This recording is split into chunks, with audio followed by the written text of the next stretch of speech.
I've been gone for too long. I lost the chops. Oh, we should start it like that. What's up, bench warmers?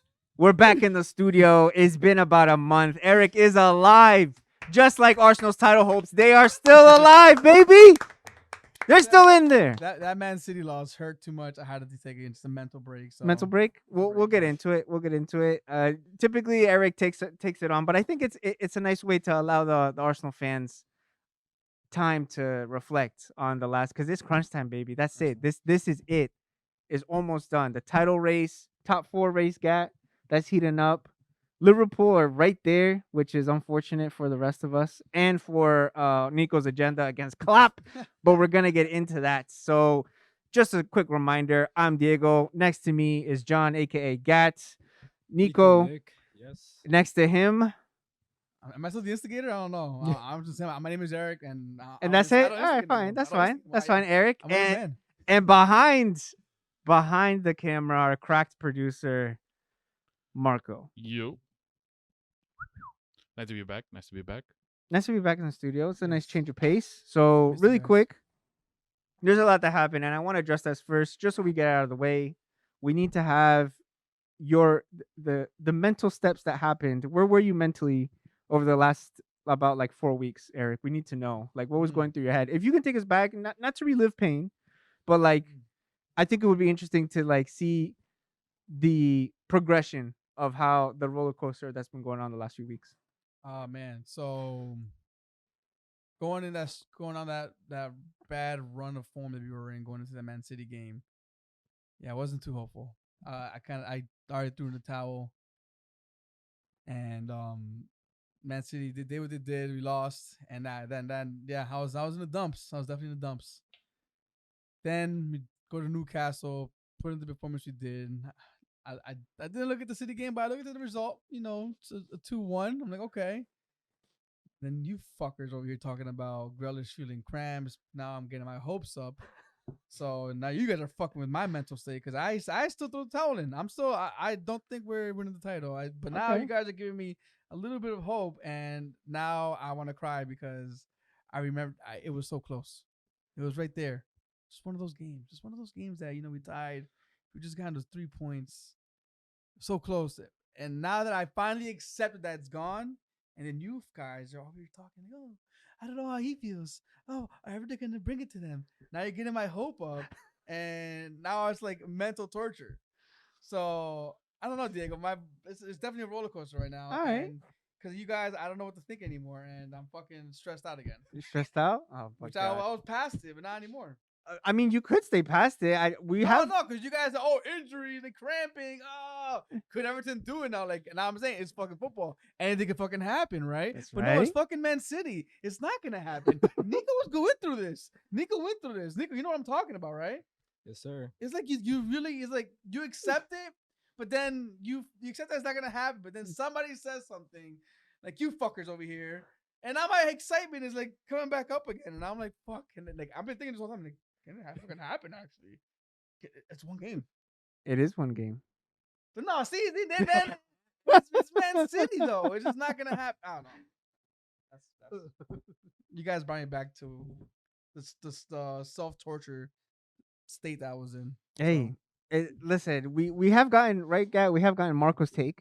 Marco, A very unconvincing take of it's not over till it's over. With the question mark at the end. With the question Till mark it's in over? that same tone. listen, it really depends on what the temperament you have as a fan. There are fans who will never give up until the final whistle. There are fans who already feel it. They see it as accepting reality. I mean, how about the reality of Liverpool almost making top 4, Nick? How is that making you feel? They've gone on a winning run for 6 matches. They look literally back to their old selves. What's up with that? We haven't had you also on the pod for a little bit, so we wonder. So we wonder how what you've been thinking, how you've been feeling. Left it too late. Left it too late. As usual from hearing clap. Can you guys hear me? My microphone. I actually can't. Yeah. I can hear you. All right. Honestly, it might be my allergy. Sorry in advance if I sneeze a lot this episode. Mhm. But left it too late. Yes, they do have a chance, but You know, it's same position as Eric. I don't really care if Liverpool get top four at the end of the day. Last time Liverpool they said was gonna get top four. They said they were gonna spend a lot of money. They ended up spending no money in the summer. You gotta care a little bit though.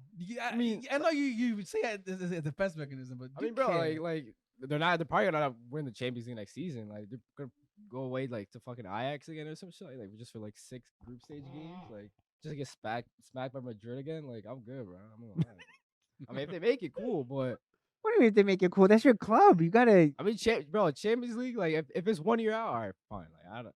But sometimes you it won't be one year you out. gotta be careful because 1 year turns to 2, turns to 4, turns to I mean, 6. if it happens like that, then fair enough. But if it's 1 year out of Champions League, I don't really mind it. Like Mm. it's whatever. So that means he's confident next year he's getting Champions League. Just keep that in mind. Very confident. Very confident. But I don't. That's a I future really don't conversation. care if they don't make top four. To be fair. But Or they have been playing pretty well. But doesn't it affect the income too, the money that's producing because Yeah. you're getting less just by going to Europa.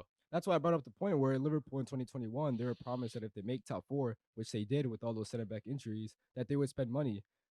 Come the summer, they spent a total of $0 or pounds on any player, and they made top four that season. So it just goes to show that whether they make top four or not, either they will spend, they won't spend. I don't think top four, them getting top four is going to make a difference. Now, do I think is them getting top four going to affect their targets? Like I don't see the players who I see Liverpool are linked with. I don't see them being like some superstar signing. So I don't think they're gonna be like, oh, I don't want to go to this club because they're not in Champions League. It's not like Mbappe or signing or some shit like that. You also heard that Jude went to Roma.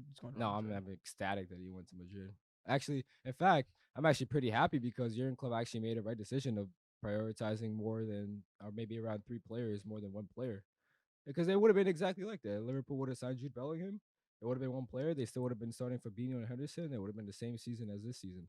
But they actually trusted their data nerds who have theoretical PhDs in physics from Harvard University. oh my god. And bro, when you have a PhD in theoretical physics, I don't care if you're Pep Guardiola. You gotta trust that guy. I don't care. From Harvard, I don't care. And that's what they did.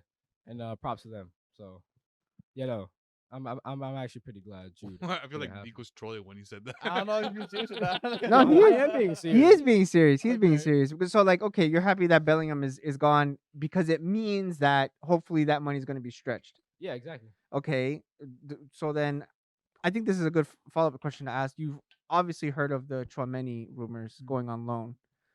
Yeah, I don't think it's true though. To be honest, I haven't seen any credible sources. I'm sure Liverpool are interested in it, but I wouldn't see Madrid. Maybe alone, but I just don't see that happening between 2 big clubs for such a young player of that much potential. Let alone even selling him. I don't see Madrid selling him after 1 season. He has been pretty on and off this season, but it'd be tough to try to get him all away from Madrid, just because Madrid is just a tough club to deal with financially and in terms of negotiating. But yeah, I mean, in terms of other targets, McAllister they're linked with. That's a good one. Who else are they linked? Oh, Mason Mount. A lot of clubs linked to him too. Mm-hmm. Nicola Barella, some DM. So I'm actually pretty glad that they missed out on Jude to stretch the money in terms of getting 3 players. I think they're interested in a left-sided center back for the new system that they're playing as well. So in terms of this last month of April, it has been pretty much good news for them in terms of the new system, new outlook in terms of future targets. And yeah, I mean, it's looking pretty decent from at least from what I'm seeing this past month. So back on it. You're back on the Klopp wagon. I mean, you moved Trent to midfield, bro. My man's adapting. Bro, cloud copying Pep. I know. Wow. Yeah, at least he's copying somebody. He finally made some changes though. It was too late, but at least he came up to his senses to at least make some changes. I mean, it's working, isn't it? It is working. It is working. It's pretty fun to watch as well. A 6-match win streak is definitely working. Yeah, I actually look forward to watching Liverpool games. I think it was the West Ham game they played away where I was really impressed with the way they played. I already knew top 4 was out the window, and so I just couldn't care less if they lost or not. And I was like, if they lose, I don't really care because I actually thought the new system played pretty well. And I think Curtis Jones, I've been pretty harsh on him, but he's been performing a lot, like very good within this new system. And obviously Trent with the new whole position / shift change. But it has been pretty refreshing to see this new system because it's pretty rough having to see just a normal 4-3-3 of Fabinho trying to defend, and cover the back four, and Henderson Mm. turnover. It's been pretty boring. So it's like to see a new refreshing system. We'll see if he adapts to it at all. I think it comes down to personnel. There's a huge personnel Mhm. issue in that system. Obviously, Henderson, Fabinho has looked better within the system, but I think if you get a new six that can cover Trent, uh, because Fabinho is just declined, not in terms of his on ball or defensive capabilities, because he's still pretty decent at knowing his spatial awareness of when to be and where to be, in terms of intercepting the ball, but he's just ridiculously slow now. So personnel issues. Robertson is a big personnel issue as well, just because it's pretty much expected he's playing as a left-sided center back, pretty much in a back three position, and he's like, I'm sorry, but no Scotsman is gonna be able to be like that good on the ball. I'm sorry to say Yeah, that, but Tierney, true. Oh my God, all our not Scottish Tierney, not listeners. Tierney. I mean, I'm sorry, no Scotsman. If from that part of the UK, no. I'm sorry, I'm not seeing no Scotsman with good technical ability. So Liverpool need a left-sided center back to be able to like almost like a Aymeric Laporte play left-sided passing angles that benefits them to the team. So there's a big personnel issue, but the system does look refreshing. Klopping. Um,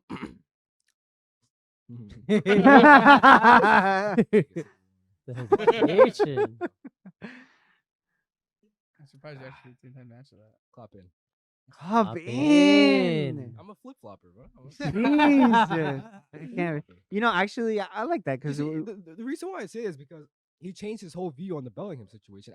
I fully expected Liverpool were going to go all out and spend 150 million euros on Jude Bellingham come the end of the summer. And when the news came out that Liverpool just didn't have the financial needs, or other news, David Ornstein reported that Liverpool decided that it was much better to spend the money on 3 players rather than 1 player in Jude. I was very surprised. I was like, okay, maybe Klopp and his coaching team has come to the senses. I think the hiring the hiring of keeping like I said, the data nerds back in the club and not getting rid of them. It is a little bit worrying that he is making more decisions within transfers, but and obviously the new system changed. So yeah, I've liked what I've seen from Jurgen Klopp this past month, because it could have been very easy for him to just stay with the new system. And at the time when Liverpool changed the system, top four is pretty much out the window, and so it could have been easy just for him to just finish out the rest of the season with 10 games. Let's not do anything. Let's just go into the summer. But at least he made some changes and to see what can happen into the new season. So yeah, I'm impressed by him so far. I And this just past wanted month. I just wanted to point out, like, that's what I miss, giving you give Marco some room, you give him some rope, and he just like takes it. And that was pretty much a full 5 minutes of Nick analyzing his club and telling us what he feels he's seen over the last month. And we missed that, bro. Yeah, and I like the targets that they're linked with as well. There's some shady targets. I'm not sure if they really work out. But McAllister, I think he's top. I think he fits the position that Curtis Jones is currently playing. I know Mount is very half within the Chelsea fan base, especially. I feel like most people outside of Chelsea fan base rate him, but within the Chelsea fan base, I feel like it's almost like half, where either you absolutely despise him or we love him because he's proper Chelsea. But I love Mason Mount though. I think he fits that position perfectly. So I like the target that they're linked with as well. So I think it fits him in terms of this new system technically. Well, you're pushing for top four. How do you guys feel knowing that you guys made top four kind of a challenge now, kind of a run into the final stretch of the season? I think that's a good way to switch it from being a Liverpool pod to Benchwarmers. So that's good. I appreciate that. You want to take that guy? I feel I think it's bullshit. frustrated. I feel frustrated because, and I'm pretty sure that I was even on this pod back then, and I know because you came at me after I said it, but I felt we were safe in top four at the time a while ago. I think it was I'm like just- 56 and 44. and now I'm just frustrated as fuck because we put ourselves in that position, In that hole. in this position to now have to worry about the likes of Liverpool. We're 1 game behind. Yeah, we have a game in hand, but that doesn't necessarily mean anything. It has to be one. It's the Prem. So it's frustrating. Absolutely frustrating. Mm. And who knows what'll happen. I mean, what was it that I said before we started? We need 3 wins 3 wins out of 4. to guarantee top 4. We're not going over United games, are we? Huh? We're not talking about the United Wolverhampton game this weekend, right? No. Well, we're gonna preview some of the matches that are coming this weekend. We'll do that with our predictions. But first, I did want to ask one follow up question, which is good. We were talking about the loan with Chomeni, and whether that was something that you thought was realistic. Because what we were talking about before recording was Artur Melo and his record-breaking 0 minutes for Liverpool on the pitch. And so that's the follow-up In the question, Premier guys. League, In the Premier League, yeah. because he did play for Premier League too. He did play EFL. He did play FA. So if you see that your loan is coming up, would you go up to your coach and be like, "Come on, coach, just 2 minutes, please. Let me feel the Anfield grass beneath my boots." I wouldn't. Let me at least be part of the time wasting. Let me touch grass, please. I feel so disrespected, bro. You would? Like oh, I'm finally leaving. My last game, you put me in 5 minutes. Like, oh, fuck you. You know what? I could have bought so much more. That's but you didn't give me the interesting. chance. That does So no, I don't want to go on. that does make sense because you go this entire season without playing a goddamn minute in the best league in the world. Like, Well, give that's me a the thing. chance. What is but What if you see it as the best but- league in the world? but You're like, I real- want to at least say that I played. Where's he going back to? Barcelona? No. I No, don't Juve. know. I think No, it's Juve, Juve, no? so- Yeah, it was Juve. Juve, yeah. So Juve loaned them out for a reason, financial or whatever the reason may be. But now you guys have 3 games left. That's a really small sample size for him to go back to Juve and said, "Oh, I did this." Yeah. So yeah, I It's kind of too I late can now, kind of it's see that. been Like, challenging for top 4. If it would have been like January when they were losing like every game, you could have just chucked him in like Yeah, some random give him a Carabao Cup. chance. He played 13 minutes against Napoli. I remember that. I remember he played a grand total of 13 minutes away at Napoli. That's right. Champions League. And yeah, it's just a funny sign. His whole career has been funny. Part of some whole money laundering scheme between. He's been shadowed by his You're brother. next. Shadowed by his brother, Marsh. But yeah, Hey, that'll never not be funny. in my eyes. it won't ever not be Where funny. the drum set at? Nice little pun. Nice little pun. But guys, 2 games happened this week. Champions League. That's what I want to get into. Can you hit that whistle for me, Eric, just Okay. so we could transition into it? Champions League review, boys. City versus Real Madrid. How did you guys think that went? I want Marco to lead on this one. Since he's behind the camera, he can maybe give us some thoughts. Were you content with the 1-1? Did you see it happening different? No, I mean we discussed it last time. I think my prediction was 2-1, and it was a tight game. I know there was a smaller controversy at the end for the De Bruyne goal. I think Ancelotti calls it was offside. Rochester Sorry, City, bro. outside the. It was a throw in. I think he was asking for. The ball went out. The Yeah. ball went out. But aside from that, I mean, I enjoyed it. Now, I did mention last recording that I also hate being first up, playing at home first. I like to be second round, be at home, because you have the home advantage, right? Now knowing that we have to go to empty head, I am very, very nervous about it. And I know, knowing Pep, he's gonna go full on out, mostly because we took their spot last year and we took it away from them. I mean, It's Madrid though, bro. and that's Madrid, that's the other thing, bro. It's Like, that thing that's inside of us. yeah. bro. Yeah, that's the other thing, man. It's Madrid, bro. You just never know. It can be a fucking Rodrigo, just doing his shit. You put him in the second half, let's say, hypothetically speaking, he puts Asensio first, right? Oh, how's that happen? As soon Eyebrow- as that eyebrow goes up from Ancelotti. Yeah, exactly, bro. You know exactly. His Right? goals. Oh, that's how you do it. Um, Goals, so- bro. What will happen? I don't know, but I have higher hopes for this upcoming game. Then a 1-1. Are you satisfied with 1-1? Okay, we got literally 2 golazos from Vinicius and KDB. The irony behind it was that both of those goals came during which it looked like the other team had possession and control of the match, and then they just bombed it. Fuck it, I'm Vinicius. Fuck it, I'm Kevin De Bruyne. Can they do it again? Yeah. I mean, these teams, yeah. Man City, the quality they have. The fact that Haaland was kept quiet, though, is kind of. Bro, That's you that see, Rudiger you, video. you, This This is Rudiger your how, goal scoring. This is your goal That's- scoring record that's- holder. bro, the Rudiger, how the way that Yo, he carried. Rudiger, bro, was literally like. I mean, but that I think that also is a credit to Haaland, the fact that you have to mark him like that in order to keep him out. Yeah. to give to him a- cancel him out. To cancel him out, yeah, because I mean, dude, Rudiger did his fucking job. But both these teams, man, they have firepower, and that was a good game to watch. It was a great game to watch. All I gotta say is it should be 1-0 because the KDB goal shouldn't have counted. That's all I gotta say. Man City cheated, just like they cheated financially in the Prem and all over the for the whole entire past decade or so. So Nick, cheaters. Rochester City, or no?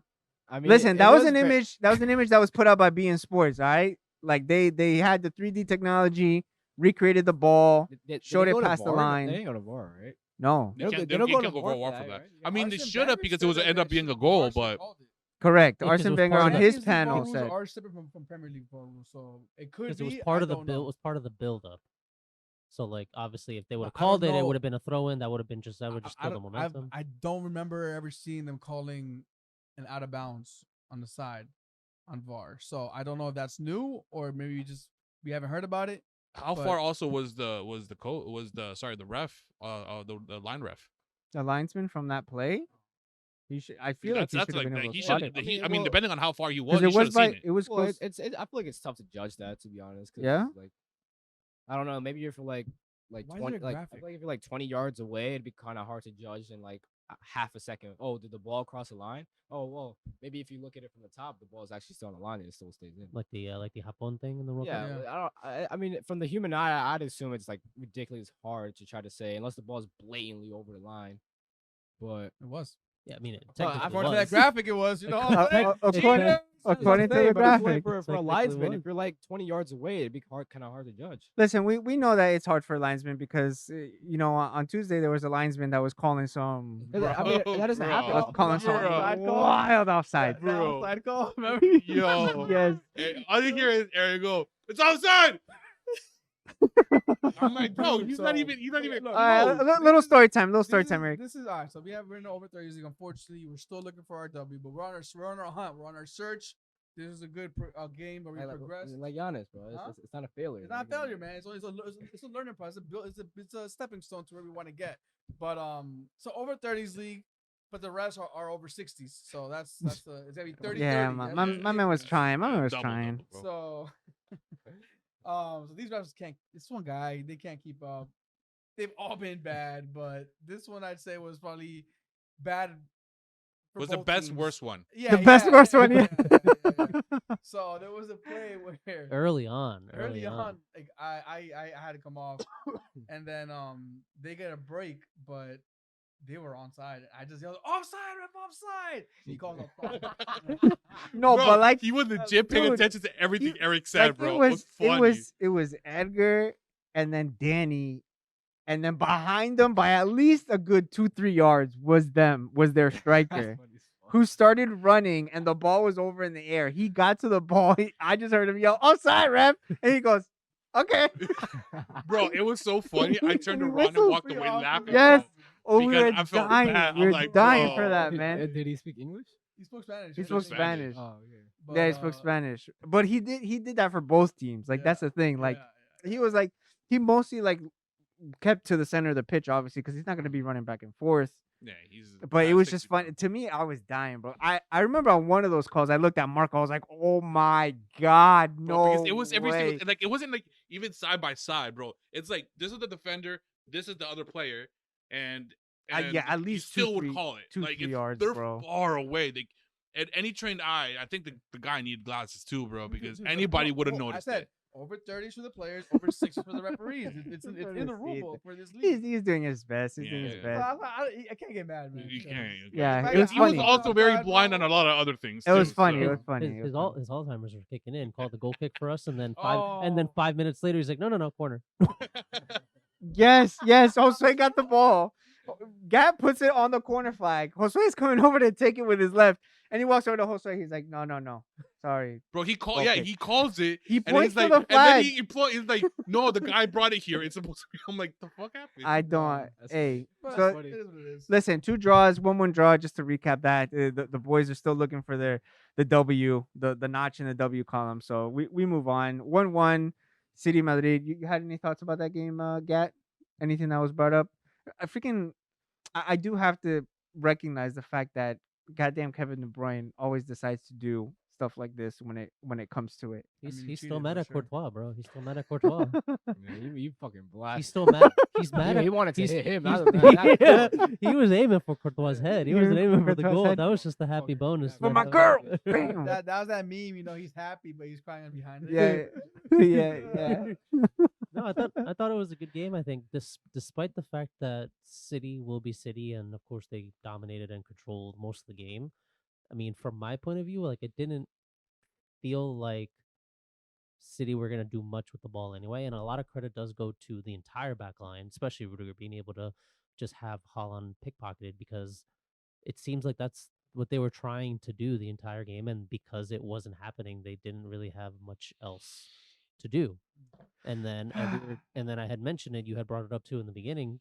Grealish after the game, for the first go. supposedly There for you the go. first time, said he actually felt a cramp in his leg. So what's supposed to mean now? They're all tired and won't play good this weekend. I don't know. Wait till try to tell me, Grealish, Gat. Grealish again. Grealish. What was that incident with Carvajal? I think he like crashed into him on Yeah, the on the touchline. Yeah, they were The they end were line? fighting for a ball that was about to go out, and Carvajal just shouldered him, heavily shouldered him, and he rolled right into the barrier. And then that was early on in the Didn't see game. that. That's literally what started that whole battle, which was fun to watch. But point being, with Grealish, yeah, he felt his calves because he was fighting hard with Carvajal all game. City just didn't have much to do, it seemed like. So despite controlling the game, it didn't feel like they were gonna win. But which also makes it frustrating that fucking Kevin De Bruyne does Kevin De Bruyne Kevin De things, and Bruyne is things. able to do that. And like Marco said, just that's also why I prefer home in the second leg, just because now, despite it being the empty hat, I mean, it's going to be at least one City fan that's still going to at least scream his lungs out, and it's going to make things Yeah. difficult. And their record at the Etihad isn't pretty good in Champions League these past couple years. I feel like they've defended their home pretty well. I feel like ever since that last Tottenham where like Sterling scored that last minute goal and it was knocked up by VAR, I feel like that was the last time where City were kind of labeled as just like weak at home. But I feel like now they're pretty strong at home. Maybe they can do it. They're You know, pretty someone strong. who wasn't strong at home, even though it was also away, Milan versus Inter. That joke went right over my head when JJ said that. I thought he was being serious. He's like, yeah, maybe home advantage. I was like, yo, I was is he for about to real? say something, but I was like, then thank you God. had responded quickly to it. I'm like, I'm just gonna stay out of it. I'm just gonna I stay did. out of it. Hey, Baited, man. Rafa Get baited. Leao pulling up just before the match, being ruled out through injury. 3 games without Leao. You know how many games Milan have won? 0. 0. Oh, none of them. They've lost all of their matchups. That's what happens when as I well when I, against when Inter. I pick a team to win. Listen, this 2-0 win for Inter. They got two really quick goals at the beginning of the match. Some guy that I've never heard of, Mickey Mouse, something like that, Mickey right? Mouse? No, I Kinda don't. bullshit, bro. I don't know. Fucking Can you believe these that Darmian fucking- is gonna be in the Champions League final? That's what I had just messaged him. I was like, Darmian. that's incredible that these fools are gonna be that are like Darmian, actually close to a final. Lukaku. Listen, I don't subscribe to the agenda, and I wanted to start this one off that Lukaku can make it to a Champions League final. I don't subscribe to Bro, that. imagine he's the Oh one my that God, scores the he's winning goal for them I to told win. him I told him that. I said, what? I said, If Lukaku's Lukaku's responsible, watch Lukaku score the game-winning I goal hope. to not allow City to win the treble if City were the ones to advance to the Ooh, final. how would that That'd be feel? so That would He suck. already, even though it was just me, I'm still gonna take it to heart. Yeah, of course. He verbally agreed Yeah, that he's gonna tattoo Lukaku's face on my cheek. If My he left right- scores, if he scores a winning goal. right next to the future tattoo of Messi if he goes to Spurs and wins a trophy. That's a funny meme, bro. And then I added to the fire by saying, and then you still have to get Ivan Tony's Ivan face Toney- tattooed, so Ivan he Toney can face. be in Asshole. the tramp stamp location tramp just stamp. to Tramp stamp finish area. the triangle. Just to I finish I it. know I know this is not on what we're talking about right now, but the whole Spurs thing. I think that's the new benchmark of completing football. You have 1 trophy with Spurs. You are. I think, Jazz. I will call you the GOAT if you actually do it. That's what I said. Listen. I'm putting it right now. I'm not being facetious. I'm not joking.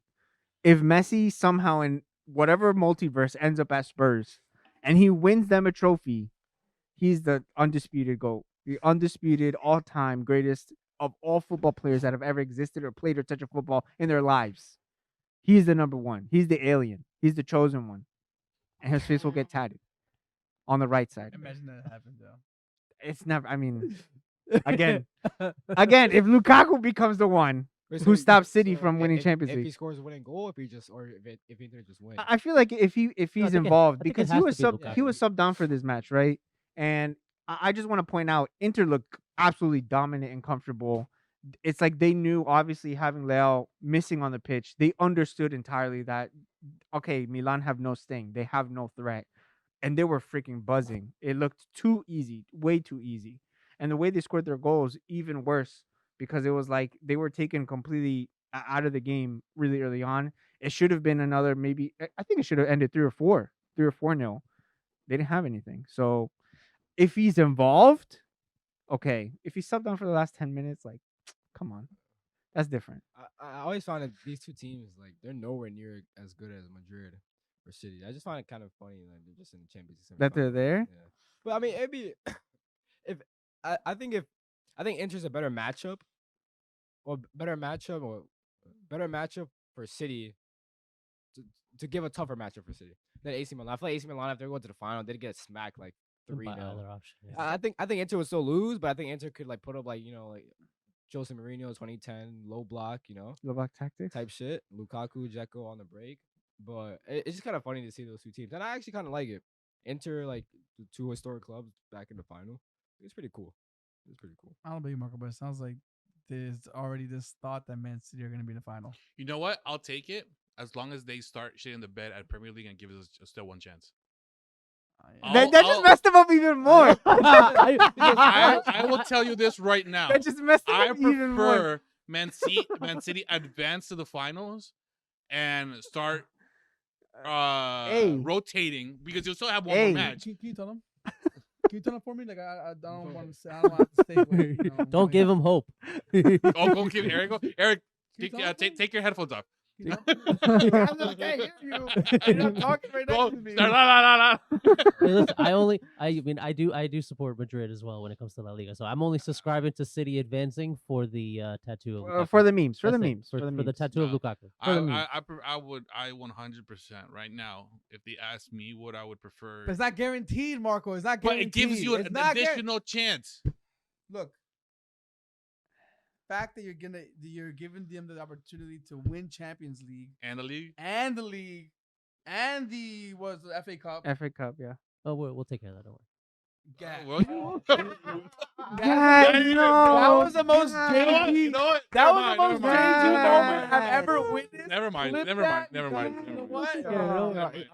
mind. Oh, early Haaland, 3rd minute goal. Yo, I look, swear to we could be- fuck. Probably. You could be laughing at the end of this. That we won it, but right now, dude, that was the most. That was. Thank you for that. Thank you for that moment. Because You're welcome. You're welcome. That's gonna make I the had to- game I at had- least Never more mind. interesting for me. I now. had to get you out of your rut. Thank you. I had to put a now- smile now on your you- face. I did it for you. You gave that game a lot more interest because I can't wait to see your reaction now. That's Fuck, gonna be I great. did it Bro. for Whatever you. the I result did it is. for you. I did it for you. Listen, man. Marco has been till it's over. So it's fine. The little question mark, it's fair. Bro. If it goes into that multiverse, that City could be in the final. Okay. And just for the memes, if Inter were the team to stop them from doing it and Oh. Lukaku was involved, I mean, it even looked like, and that's the thing. Did Milan make them look good? Because we're talking about Dzeko and Mickey Mouse Can't believe it, yo. scoring and pretty decent goals, honestly. Because we had mentioned that classic fucking Dzeko goal, stretching around the freaking defender, like somehow getting to the freaking ball. Great finish. Could they? If it's Madrid, I don't think so. If it's City, Yeah, but That's just the don't thing. lose finals. they don't. Uh, They don't lose finals. City, it's a final. Like I said, Inter probably will lose, but if it was a two-legged tie against City and we're Inter would get smacked Sure. like 5-0. Sure, But because it's a final, you just never know. of course, that's Correct. fair. Simplest thing ever. That's fair. So I think you can go if Inter advance. If Inter win it, I'll be hype as fuck. I'm not gonna lie. Just If Inter win it all, if Inter win it all, I'd be It'll really it'll hype. be the first Italian or Serie A team in what, 15 years?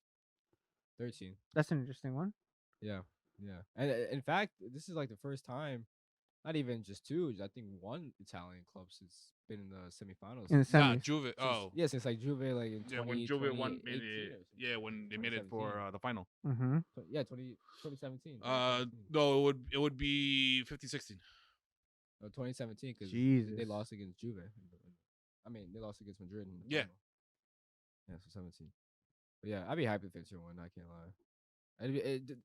They're not even that good as well, to be honest. Like if you look at their squad, like Mkhitaryan, Darmian winning a Champions League, it'd be pretty funny. This doesn't make sense. Like, what the fuck? It is. It's actually a little bit odd to see Yeah, both of those teams in a Mkhitaryan, like, semi. Oh. I mean, if you see all right, you seeing Inter being probably most likely in the Champions League final, that should give you hope as an Arsenal fan. Like, 'cause Arsenal are better than Inter. Appreciate that, but Are they No. not? Would you guys agree? I'm surprised. Yeah, he of was, course. Oh, I'm yeah. surprised I he's think- not laughing when he I said think- that. I thought I you think meant Arsenal that. would- I thought you Surprised he was not laughing when he Yeah, said that. That's crazy. I thought you meant backhand compliment. No, that's a fair Yeah, take. That's crazy. fair. You're gonna compliment No, that. That's fair. I'm just saying. I'm not disappointed. I'm actually happy that I entered there. I'm just saying it's crazy how Mkhitaryan like. Who? Exactly. Like this guy who. Yo, he came out of nowhere. It's not. It's I like. don't even know what country he's from. Who is this guy? Like It's he like just grew out that of the fucking Kivicha ground. guy. But it's crazy He's how from he Georgia got State. there and we're still fucking trying to find a way back and shit. Listen, Champions League roundup, 1-1 draw, 2-0 win. Well, I honestly, I really think it's all to play for. A lot of people were saying that the Inter Milan is pretty much done. They'll have more fans, home advantage. Joke over my Wait, head or whatever. Is the San Siro still gonna be? I remember reading stuff like it was gonna be knocked down or something like that. Yeah, that's the plan. That's a plan. Yeah. What is that? I have no idea what the Why don't you timeline shed is a light? I'm anymore. curious. Maybe out of curiosity, but I assume they'd build 2 stadiums for the 2 teams. I assume feel like so. that's probably the best thing because right now, sharing. Can you imagine sharing a stadium with? Oh my god, no! Who would do that?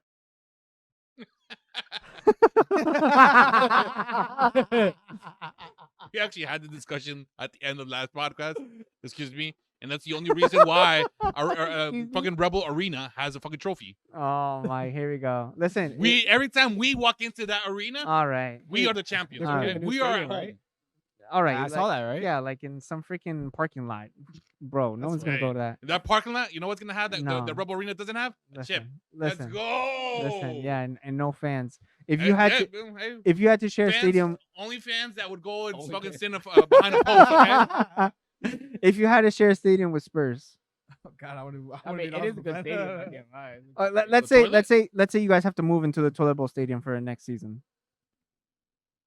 No, Hey, bro, that's a nice. That's ass actually- stadium. And they've been like that symbiotic relationship of Milan and Inter. You have to think about it. They've been dealing with that for a while. that would just suck. That's like man. us. That would Like, what suck. if we had to This- move into Hell the... no. Oh, exactly. What the Tough. fuck? At At least, least- it could be but at nice, least- but it's at built least there will for be fans Spurs there and the for a cha- while. Yeah, you're at not least gonna there will be change the fans. color. It brings an atmosphere, like the vibe, the colors. I feel like everything. the only one that maybe would be Liverpool Everton sharing a stadium. Like it wouldn't even matter. Anfield, though. Like it wouldn't even matter the fact that Everton played there. But like I feel like other rivalries. Either way, it's a good segue into the Premier League though because I saw one post and I want to ask you guys, give me your ranking for the London Premier League teams Like, what do you mean? Like in terms of like this? in terms this or season, how good this they season, perform? this season. All right, so list them out. What is it? West Okay. Ham, Brentford, Tottenham, Like, Arsenal, we're rating them right now. Chelsea. Yeah, no, like rank them top Crystal to Palace. bottom. Okay. All the London teams. We're talking about Arsenal, Chelsea, Arsenal takes the first Spurs, 5 spots. Palace. What? I mean, current form this season. West I think we know who takes the bottom Fulham. spot. Brentford. Brentford. The bottom spot. How many teams are there? 5, 6? Or you just I think listed there's them? 6. There's listing. Okay. There's 6. Correct. So Yeah, I think I'm gonna it's put Arsenal number one, obviously, because we Yeah. won all of our London derbies. So that is literally the best team in London right now. Yeah. Thankfully. Brentford number 2. I mean, it's between them and Tottenham, though. I would say go- so. Yeah. I'd go with Brentford. Honestly, I just for the sake of banter and it being Spurs, I'm gonna put Brentford second. I mean, I would go Brentford second just because. Don't forget West Ham and Fulham. Okay. Just because. Yeah, but just West because Ham are just Brentford dog water. at least. maybe Fulham. West Ham, Fulham, Palace. But Brentford at least have been more consistent than Spurs. Spurs, Oh, yeah. you just don't know what the hell you're Yeah. gonna get from them. I'll go Arsenal. So Arsenal first. Brentford, Agreed. Brentford second. Okay. Fulham, Fulham third. I'd actually Yeah. put Fulham ahead of Brentford. You Spurs, put Fulham ahead of Brentford. Crystal, and A then relegation Chelsea. team. Yeah. pushing them- Spurs, Spurs, Palace, Spurs, and then Brentford, Chelsea? even- Spurs, think Palace, about and then it. Chelsea. Yeah. Yeah, Brentford has but only been on for 2 seasons now. Oh, I forgot tried West to Ham. bet Fulham to go down. This Right above That's Chelsea. fair. I do this. You know what? Yeah, I'm gonna have to second because I have Fulham going back down, so it'd be fucked up for me to not put them up top. So Okay, so Okay. Arsenal, of course, number one. then Brentford, Brentford. or yeah. you're arguing Fulham. Yeah, I'm arguing. But yeah, right now on the table. I would I- say I- I would honestly, say I- Brentford, Fulham 2 and 3. Either order. I would Yeah, say. for me. Yeah, that's how I got Yeah, it. for me, Yeah. it would be Arsenal, Fulham, Tottenham, Brentford. Tottenham over Brentford. Tottenham over- Yeah, I mean Brentford, they're what, they're ninth. Like I don't, But look at the club though. but I didn't expect them to be like bottom half though. Like I knew they were a good team even last season. Like and everyone's even like the first couple of games, like, everyone knew like this manager. They're just like so technically proficient, and they are. when they come up against big teams, they normally But more than likely they can do the job just because they have physical monsters in the air.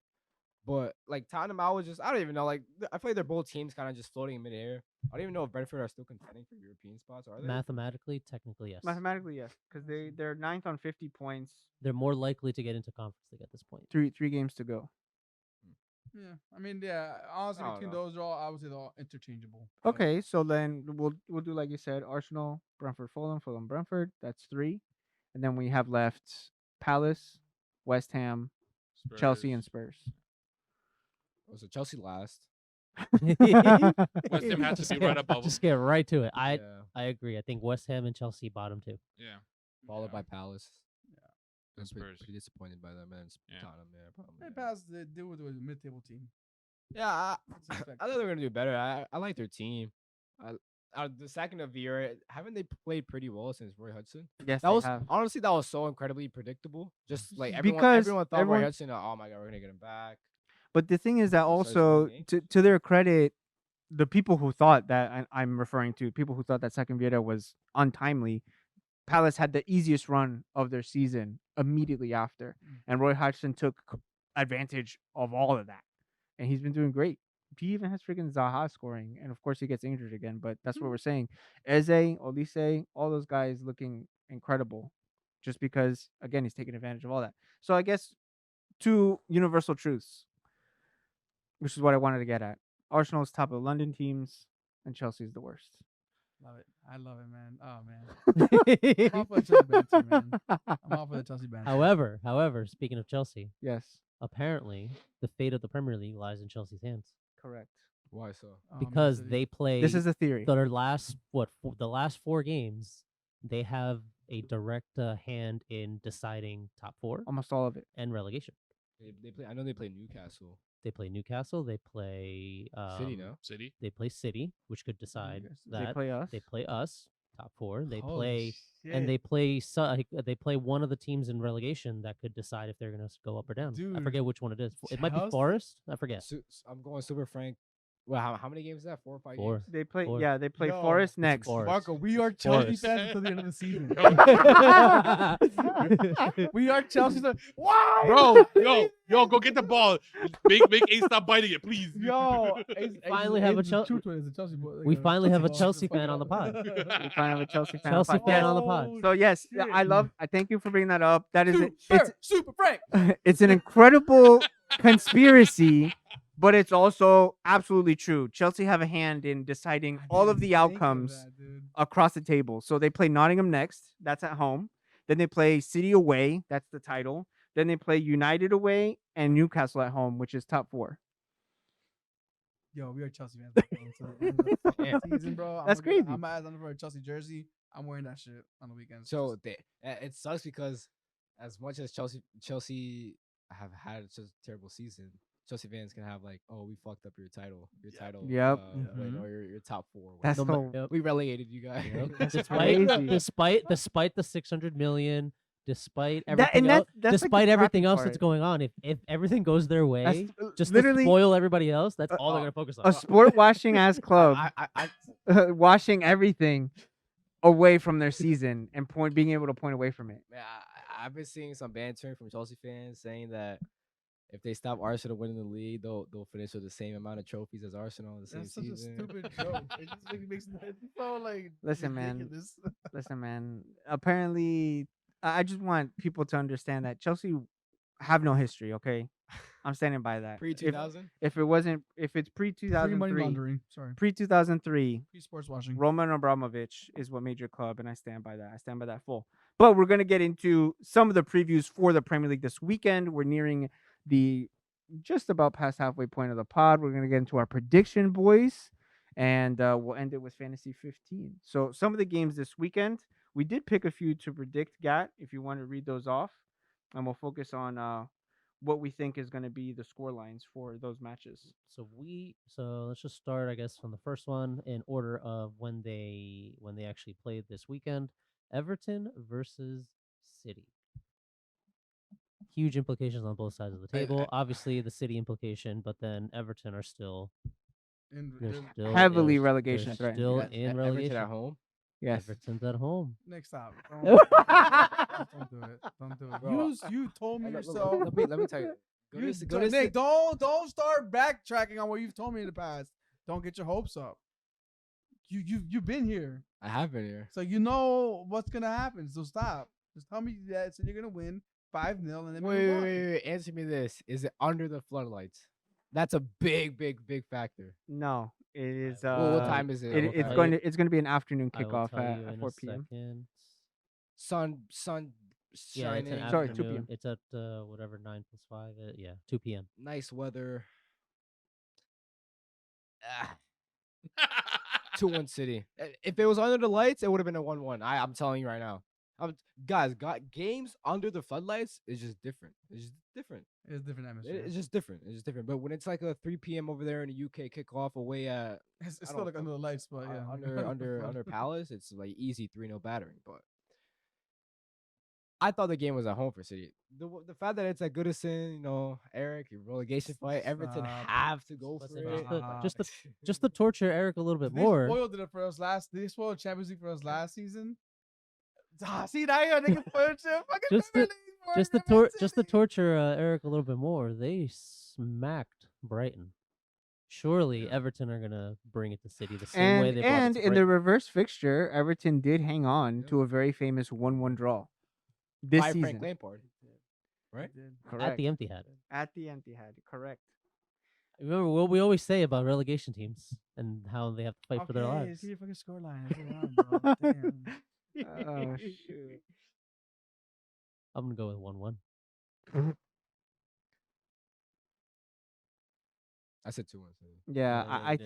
think it's going to be 2-1 as well for City. Unfortunately, I'll save you for last, Eric. I think it's 2-1 City. I feel like it's gonna be very tight. Marco?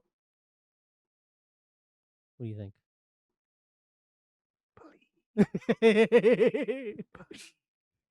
Nah, 3-1 City. Do whatever. Let's go. Let's go. Bro, that really, I can't wait. I hope it is. I hope. can't I pray to wait. God it is. Get your Everton scarf. If you're in Huh? get that Everton scarf. Bro, if they win, look, if Everton, you're- if he's- Everton fucking I'm wins, then tattooing- Chelsea wait, fucking I'm wins, tattooing Lukaku, and we're gonna go oh, together so you can bro. tattoo Sean Dyche. Is Bro, there- I'm gonna Sean Dyche on one cheek, and I'm He's gonna get gonna- fucking Mudryk- Frank Lampard he's on gonna the other get- cheek if they won it. He's gonna get Mudryk on the other cheek Is- if he's the one that scores the goal against City. Is there an ex-Arsenal player on Everton? On No, right? Everton, Yeah, yeah, Iwobi. Iwobi. He won. Yeah. There you go. It was same thing Iwobi- last season. Coutinho scoring against Iwobi, who had a great game against Brighton. Yeah, he had an incredible game against Brighton. It was Iwobi, ridiculous. Goddamn. One. Shit. Everton, Everton, just go. Are you gonna watch it though? How are you gonna watch it? You're messed up in the Nah, mind. you guys give me that little bit of light. I'm fucking diving right into it, baby. I'm all in now. It's back on. It's So back let's not, on. let's not put the fire out. So Eric, we'll start with you next then. Arsenal v Brighton. Oh, come on, they got spent by Ooh, Everton. We're Brighton? gonna do our fucking job next, all right? We're gonna show Caicedo why he needs to come to Arsenal, and we're gonna give him a spanking. Then we're gonna get it to begin with 3-0 Arsenal at home, clean sheet. Kiwior, man of the match. Not Kiwior. Probably How have you liked them? All right, so sample size extremely small. It's been 2 games, but he's looked very good in those 2 games. Granted, one was against Chelsea, who are again. Have you seen the edits, the TikTok edits of there's a meme if Arteta had started keyboard earlier, and it Yes, yeah. shows Arsene with the fucking trophy, the Yeah, French trophy. yeah, I subscribe to that, honestly. I really feel like he's head and shoulders above Holding. Yeah, but the games that he did play prior to these 2 matchups, he He didn't do didn't look that. like he was ready. Yeah. But I mean, you never know. Trial until by you play. fire, baby. Trial by exactly. fire. And then that's what would be my next point. Like, you never fucking know. We got him for a reason. Maybe he should have played, but then again, the way Arteta is, and maybe this is kind of like how Klopp is about Klopp and stubborn. Mm-hmm. Maybe Arteta's stubborn in the fact that he always wants to play a left-footed left center back and a right-footed right center back, which is why he had Holding to begin with, because Kiwior was a left-footed Yeah. right center back, which Mhm. is not ideal for. Yeah, Gabriel. I can see why. So That's maybe why. he was holding off for that reason, and if that's the case, it's like, oh shit, Maybe you should have played him a lot earlier, but at least for these past 2 games, he's looked really. I mean, again, dude, Newcastle at their place, bro, is not an easy game, and he looked Yep. fairly comfortable. Can I hit you with some stats before your score prediction, Nico? Yeah. Arsenal have won 25 out of 35 Prem matches this season, only in 1930, 1970, 01 and 02, and 03 and 04 have they won more, with all 4 of those seasons being title-winning seasons. Wait, say it again. When they've won more than 25 matches, They have they've won the title each time. So they're currently winning 24. They're on 25. So this game against Brighton could be the 26th. They've won more than 25, right? Correct. Whenever they've won more than 25, they've won the title in all 4 seasons. That's what's that. Talk about a stat giving you hope. Nick, that was the last thing he was thinking of until you just said it. Bro, you just dig it, bro.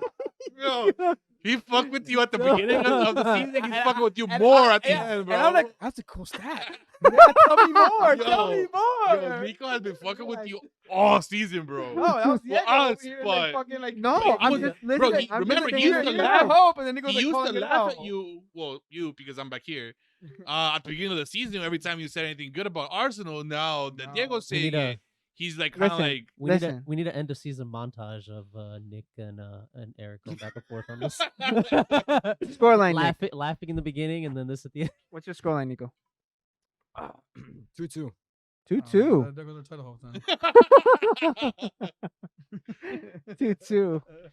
Before you give yours, Gats, Arsenal are now on a streak of winning 5 of their last 6 league games at the Emirates, in which they've scored at least 3 goals in all 6 games. Yo, shout out Odegaard, by the way. Tied Kevin KDB. Putting the for team on his back. most midfield Premier League non-penalty goals. 15 goals so far. So one more goal and he breaks our record. He's been amazing for you guys. So after that smackdown that Everton gave to Brighton, De Zerbi said in one clear sentence that you are going to see a different Brighton next time. Okay. No, however, I think that that's going to make this game very fun to watch. I think it's going to be very open. There's a lot to fight for, obviously, on your guys' end. De Zerbi's already demanding a response from his team. 3-2 Arsenal. I literally have it written down here. I think also 3-2 Arsenal. That'd be a crazy game. I feel like they're going to keep the scoring, but Brighton are obviously going to have to bring it to them. Brighton are gonna come for you, and I think that's gonna leave them nice and open for the way that you guys like to play and just throw everything at them from behind. Yeah, they have 2 games in hand, right? Yeah, they have 2 games in hands, and they are shit. They are literally, dude. They should be in Europa. Yeah. When are they playing those 2 games? Literally, They've had those 2 games. literally like, this midweek and next midweek. This next 2 weeks they have a midweek a game shit to ton of make up games. to That's make up the City. games As well, right? At the end. no, I don't have City. at the end. I At think. the end of the 4 Oh, game shit. week. Yeah. I Yeah, think they they- have it like Damn, next bro. week. But no, Fuck. this game week they play Arsenal first, and then midweek they play Newcastle just Dude, to there start making up the literally games. is a race for everything. race for right now, everything. It's dude. great. It's a great season. This is a great season. It is a bro. great season. Finally. Thank you, Arsenal. This Holy shit. Brighton from the 18th of May to the 28th of May, they have 4 games. Yeah, 4 matches. Yeah. Yeah. Holy. They're losing like at least 2 of those just because of fatigue. No, sorry, 5. It's 5 games because they play. They have to make up a match No way. against City, so they play. They play Southampton and City back to back. in 2 weeks. In 2 weeks' time, I think. Yeah, so it's Arsenal, Newcastle, both away, then Southampton and City at home, and then Mhm. away to Villa. Damn, they have a hard sketch. Holy shit. Yeah, it's a rough one. So he's gonna want to, because I think by the time he gets to Southampton and Aston Villa, it might not be enough. So I feel like he's probably gonna want them to actually go for it.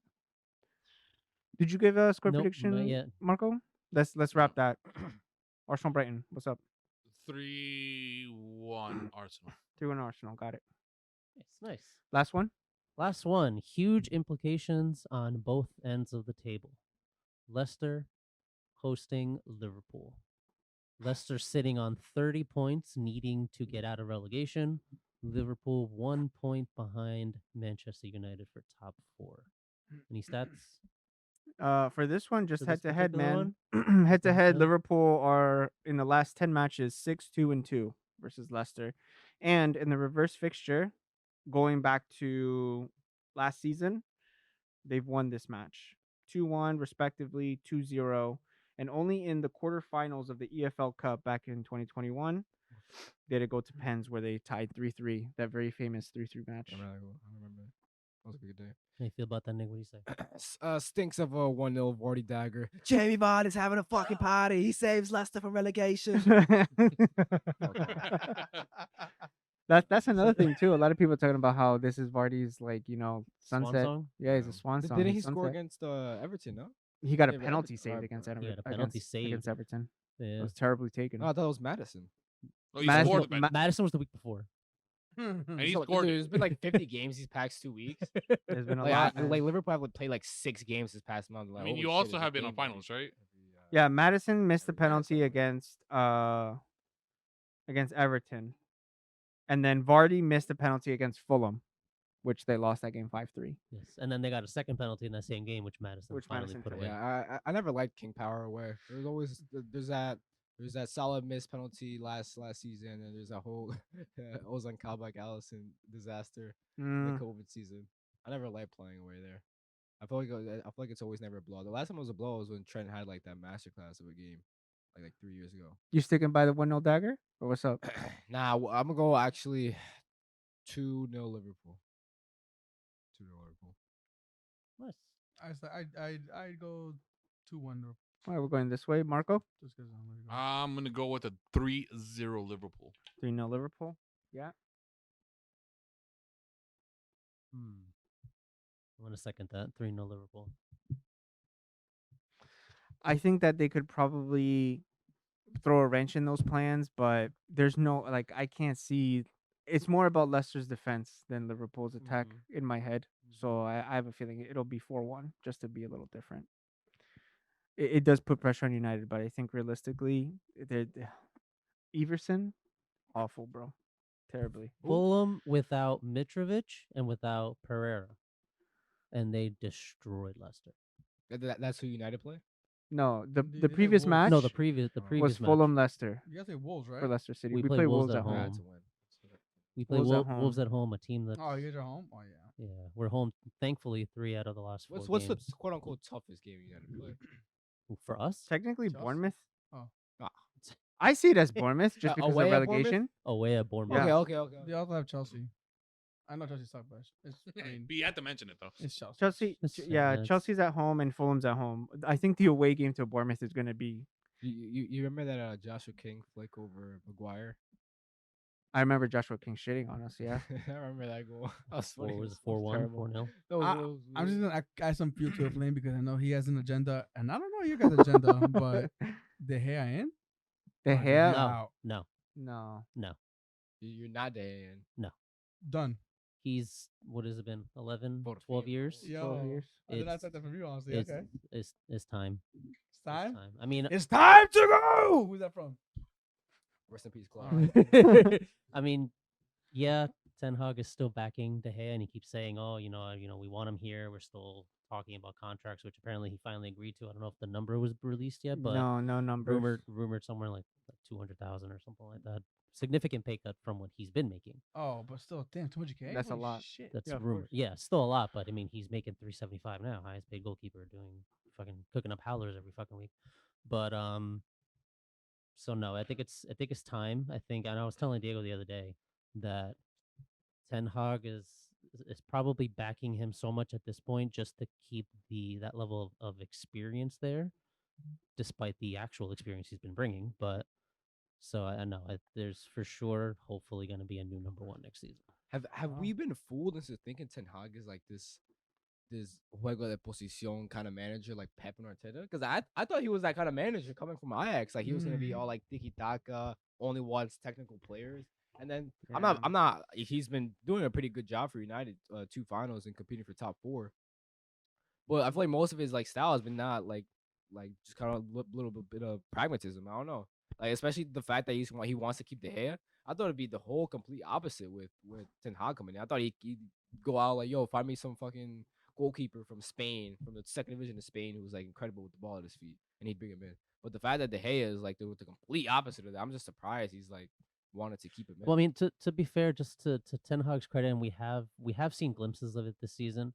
He's tried to get De Gea to adapt to a different style of football, albeit obviously it hasn't really worked as well. But you can still see that there is some change into how De Gea plays. Sure, he's still gonna sit down deep in his net for every single cross in the world, but he's still, at least he's playing a little bit more out of the back. Of course, it's been costing us fucking games left and right, but and just trying to pinpoint the goal kicks and what have you. So I mean, there's definitely some kind of change.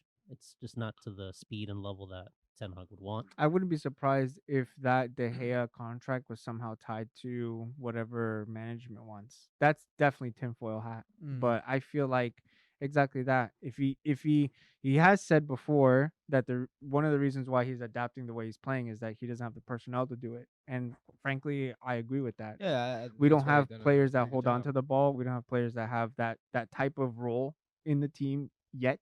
So I think it could have just been something where like, okay, you have to give this guy just because he's legacy, his deal, his extension. The pay cut is already a big positive. If he ends up staying, at least we reduce that bloated weekly wage. Because again, Do you want him to stay? do I want him to stay? I thought if you remember, I thought that Dean Henderson was like perfect. I thought that was like, of course Dean Henderson ended up being a completely different story in hindsight. But I thought when he was playing his games, especially during COVID season and all of that, Yeah, and I he liked had it. that run, I was like, okay, this is great. We could have moved on to Haya 3-4 years ago, and I feel like we wouldn't be in this position, of course. But it's been dragged out. So I thought that he would have been probably transitioning out into like a cup goalie, like an FA Cup goalie or an EFL Cup goalie, Okay. just because he's been there for so long. But Yeah, and then the way I look at it as well, you saying De Gea gets a pay cut? Is getting a pay cut to what, like 200 grand or something like that? That's the that was one a or two rumor. rumors that I've seen, but it's gonna be a pay cut. Yeah, and I know United have made a lot of stupid decisions these past years, but surely you're not going to be paying a second string goalkeeper 200 grand a 200K week. cash That's So the thing. for me, that looks like to me that he starting is going to goalkeeper. be starting next season. But Nico, correct me if I'm wrong. Weren't you the one that was having a conversation with another Man United fan over chat in DM? Sorry, on IG. Oh, against with Andrew Santos. Oh yeah. Yeah, him. Yeah, but he didn't like he didn't disagree or he didn't say that it was all De Gea's fault No, about. I mean, not regarding like the I've heard the his whole argument. season. I've heard his he said it's argument. more like it's tough. It's harsh to try to single out De Gea. Yeah, because So- because I know the debate now is if you should keep her or not, but you can't just single him out for all the errors. I mean, he has had plenty of them. Don't Yeah. get me wrong, but you can't just single him out on it. I think that it's really the back everyone. I the heard a defense. different argument that is not so much the back line, but the hair. These mistakes are looking bigger than what they actually are because the front guys aren't scoring.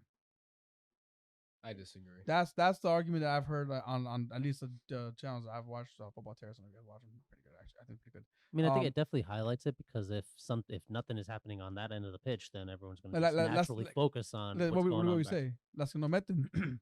Yeah, of Yeah. course, Nothing. because you look at that West Ham game. West Ham didn't have really much else going aside from that, and a lot of the people A goal that the entire stadium that felt that was that was De on Gea that caught it, and that it wasn't athletic podcast. it wasn't until Yeah, 5 seconds after that everyone realized, oh shit, it went in. it actually went in. Yeah, and he slipped too, which kind of sucks. Like That- you see him slip. a little I can bit. see that argument, but I feel like most De Gea blunders are like completely just solely down to him. Like I remember the one against Watford like a couple years ago, with I think it was Ismail Sarr just like volleyed it into the ground, and De Gea once it goes like with his two hands and it just falls through his like it just goes through his hands. And this Through one, his grip, yeah. yeah, I know like Ben Rama was just like up against like 1v3, like no Premier League team should allow that to happen.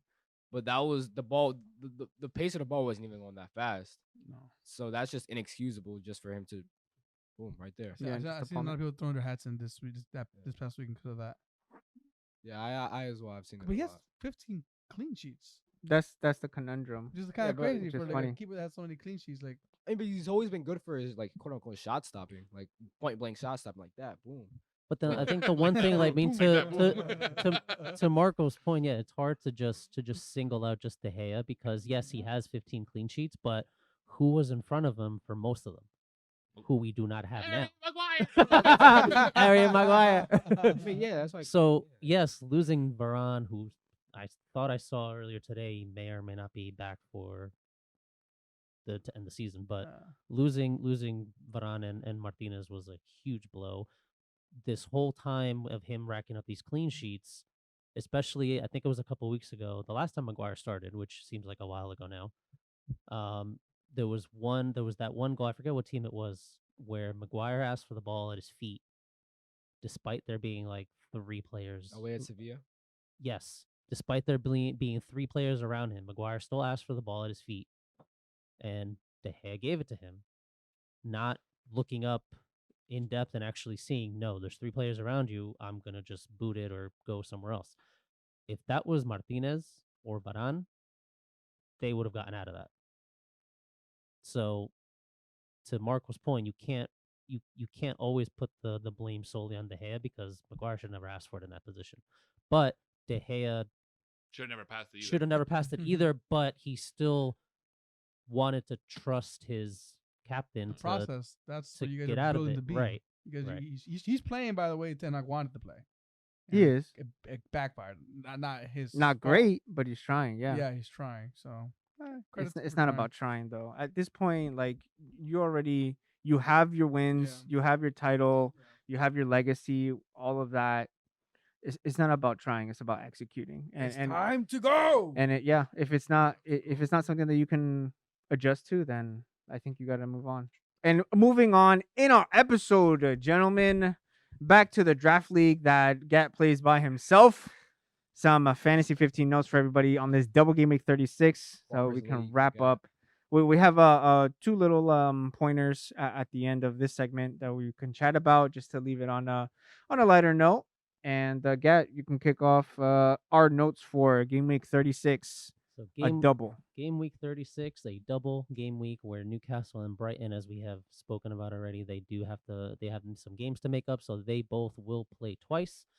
This is also, in my opinion, known as Pick Your Poison week, and also a week where you might as well say RIP in advance to your bench because there's going to be some points on that bench, unfortunately. The big focus for this week and even next week, because of how many games they play, Newcastle and Brighton are the main focuses going forward. But real quick, just to get into some top transfers already this week, just to give you an idea of how other fantasy managers have been feeling so far. Callum Wilson and Isak are top two for top transfers in. Again, mainly because they play twice for this particular game week. McAllister ticking along for Brighton, especially with Solly March pulling up with a hamstring injury, like not even 10 minutes into being subbed on the last game, unfortunately. Sees everybody bringing in McAllister in waves. Odegaard, as we mentioned earlier, has been having a fantastic season. Still ticking along, still scoring fantastic goals. He is number 4 on transfers in, and Estupinian as well leads the top 5 of transfers in. Brighton again, of course, have 2 double game weeks back to back this week and this game week and next game week. Unfortunately, because of those players coming in, there do have to be some sacrifices. So some of the top transfers out so far. Watkins leads the line, a very popular transfer to either Callum Wilson or Isak. He is number 1 on transfers out. Solly March, as I just mentioned, pulled up with a hamstring injury, so everybody is offloading him from McAllister. Grealish is 3rd on this list, mainly just to 90 minutes. That's a full City team played 90 minutes. He made no subs against Mhm. Madrid. I actually was hearing that that's a popular thing amongst top teams. What? Not many subs. get your fitness up, I guess. Yeah. I mean, Get your fitness I up. noticed that a lot with Liverpool. Top teams don't Like, really make that many subs. Yeah, they'll make like one sub in the. I'm gonna look for 70th them. I'll minute. send it to you guys. It Ancelotti's was a known for really that. good video I saw. Ancelotti known for that for his first stint at Real Madrid. There was games that he would only do one sub. Sticking to it. Sticking to Grealish it, out. sticking to it. Next one. Grealish out. Number 4, Ivan Toney. He is the other sacrificial lamb to fund either Wilson or Isak. And then unfortunately, just because double game week fixtures that are coming up and the template that is forming, Bukayo Saka is unfortunately number 5 on the list of top transfers out. Diego, you want to give us a little watch list update? Yeah, it's very quickly a watch list true update where we have a few names that are being added onto the list that we've compiled moving forward. No new names on the goalkeepers. One new one in the defenders, however, Pedro Porro with Spurs. It looks like Spurs may not have such an easy time against Villa, but the fact that they've been misfiring a little bit could be just the moment for Pedro Porro to get that famous clean sheet.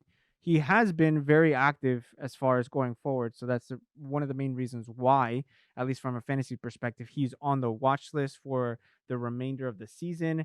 Three names make up the midfield ads. I'll leave the last one for last, of course, because I feel like it's going to be funny. KDB was on our watch list before, but of course there was the benching. Was he injured? Was he not? I think that performance versus City is just solidifies the fact that for the end of the season, if he's fit and if he's starting, of course that's the biggest thing with Pep Roulette. He's going to be a very big asset to just keep an eye on, especially since City do have one last double to go. McAllister, the biggest switch over from selling March. I know Gat has some notes moving forward on what to do with your Brighton assets now that March is officially out. And this one, honestly, if you want to take a punt, and I feel like this is more of like a draft pick. But Dwight McNeil, Dwight McNeil looked like an incredible baller against Brighton. Massive scoreline against them as well. So could he do the business against City this weekend? We don't know. He's already giving you the Disclaimer, dire look. disclaimer. Dwight McNeil on the watch list. So we have some notes here. I'll take just the first two, Gat, and you can do the last two. Newcastle with the easier of the double. It looks like their assets should be a priority when you want to set yourself up for the week. And even though he hasn't returned anything in 12 of his last 14 matches, Trippier is still number one, owned in I think pretty much 97%, 96% of the top 100K in terms of managers for fantasy. He is a crucial asset because these matches look probably the most clean sheetable, if that term hasn't been coined yet. But it's the underlying stats that pretty much prove it. So he's second, I believe that's for Key passes. key passes, correct? And most crosses, most corners taken. And he's on those set pieces, those free kicks taken within that span. He is rather unlucky to not have returned a lot more than he has. Isaac, I think this is a personal thing, disclaimer as well. Probably the bigger minutes, I guess, guarantee. It looks like probably Isaac is going to have within these two matches, I would guess between 150, 160 minutes, whereas Wilson would probably get 90 to 100 combined within the two. It looks like he's definitely favored over Wilson. And despite the likelihood of being benched in the midweek, there has definitely been a pattern. And that was highlighted where Isak has been played for 3 matches, almost playing a full 90, and then he's rested. Played for 3 matches to full 90, and then rested. He's impressed me a lot this season. And he has been an asset for Newcastle. It looks like if they're going to do the business and make sure that they secure the top 4 finish, he's probably the one to pick. However, his compatriot Callum Wilson is the third asset to keep an eye on. Both of the Newcastle forwards seem to not really matter whether they start or not because they return regardless. They find a way to actually return. If you don't have both forwards up top, Burn, Botman, or Share in defense are good alternatives. There are people that have Trippier and Botman, Trippier and Share, and one of Isak or Wilson. Willock and Murphy are two very cheap differential midfielders. Joe Willock seems to, at least on the eye test, be involved in almost everything when it comes to the corners and attacking. Jake Murphy looks like he's 4.1 million. I think he got taken off early the last match that they played. He has been So- consecutively in the past couple of weeks. Almiron is always getting Yeah, subbed on for I him. think with Almiron coming back to fitness, he might be a bit more of a risky pick. So, like I said, pick your poison, and you pick your poison with Brighton. Yeah, Brighton. I mean, on the face of it, is actually pretty cut and dry what to do with Brighton for most of the second half of the season. A lot of people have owned, the likes of Matoma, March, McAllister, Estupinian, Dunk, or Steele. And that's still going to keep going forward. However, the easiest move probably in the history of fantasy is going to be March over to McAllister again because of that March injury. However, it is pick your poison week. It is RIP to your benches this week because there's going to be some big points on the bench. So, some other options for Brighton that you want to look at, depending on how your bench is looking. If you want to try to make a little bit of ground in whatever mini leagues or just for your overall rank, just to see how you personally do year over year. And CISO is also a pretty good pick if you want to go a little bit different. And Evan Ferguson, we saw that he is back. He played 45 minutes the last game, and he did pretty well.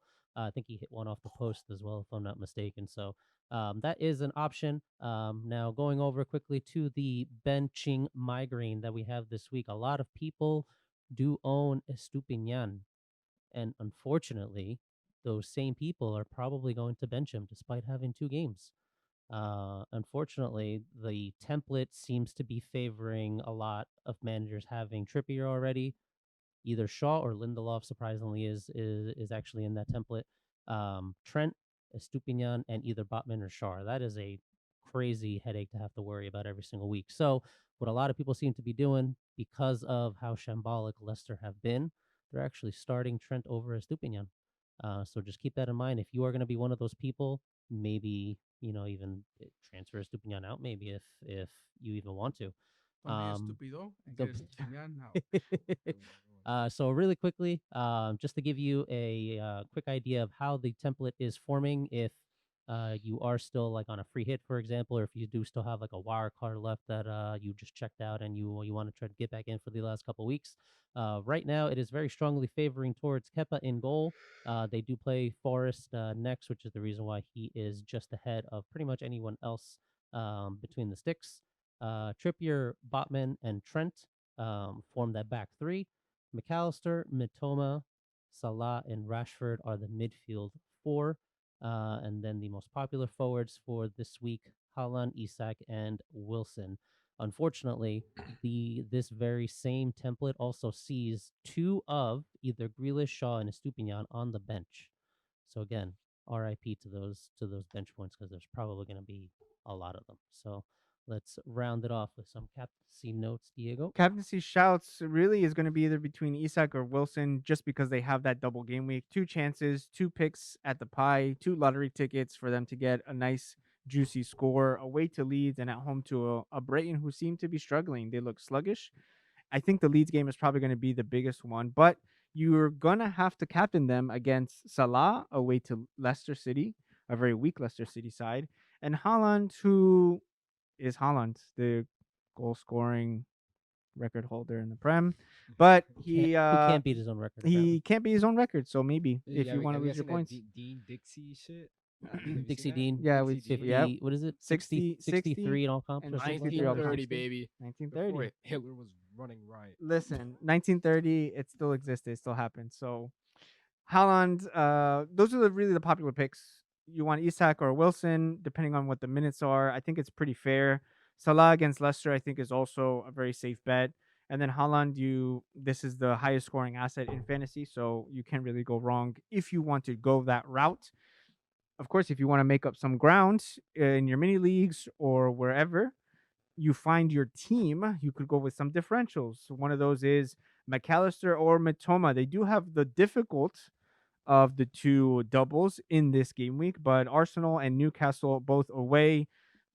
Like Gat was mentioning earlier in the episode, De Zerbi wants an answer. He wants a response from his men, and one that hopefully can actually return for this clean sheet points. Maybe some bonus would be Kieran Trippier with the same fixtures, Leeds and Brighton. That wraps up our fantasy segment. Deadline, Gat, is Saturday. Saturday morning, 6 a.m. Eastern. Unfortunately, for some of us in the U.S., it means get your shit done by Friday. Who's the first place in the league? It's you, right? In In the pay- traditional in the- league, in yes. the- Gat in the paid isn't league. Gat isn't first. Don't want to be financially responsible then. What?